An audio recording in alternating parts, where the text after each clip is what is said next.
Gana rin. Meron na parto. Naiuwi na natin bonsai. Dito na natin itrim. Meron nga pala dating bonsai na balik materialis. Puro sagad. Tignan natin. Simulan na natin magtabas din paisa-isa lang. Nung nakimaliit para madali.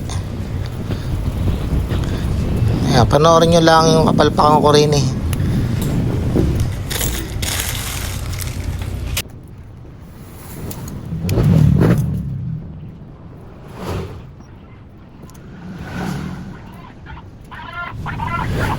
Pinutol natin lahat ng inverted, lahat ng baligtad. Puro lobo gitna. Tira tayo ng may taper. Sukat natin sa paso. Kung saan ubrere. Pwede na dyan.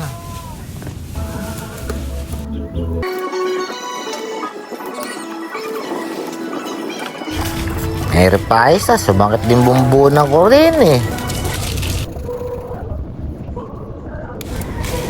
tanggalin natin din yung mga nagtataba at naglolobuhan. Saka yung mga wala sa pwesto. Yan. Hindi kailangan lumaki yan.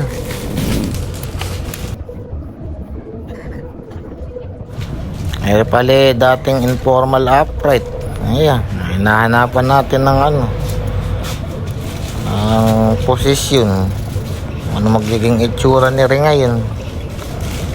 Tanggalin lang natin mga naglolobuhan, katataba.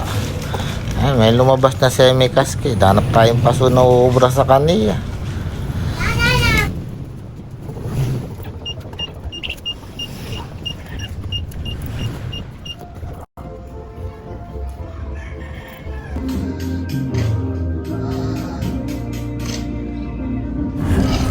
Dinisesa nakulte bumbunan ko kung paano gagawin din gagawin wrap o kung ano man.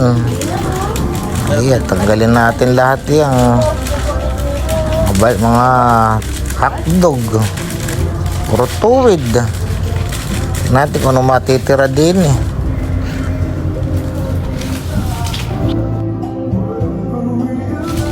Seri pala yung mga cuttings. Tatlasak natin lahat yan. Hindi masayang.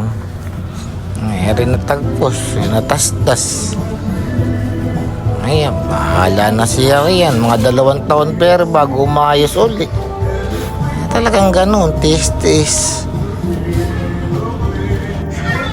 Salamat wala sa panonood. Nandiyan na lang din kayo. Pindutin nyo like saka subscribe. Ayan.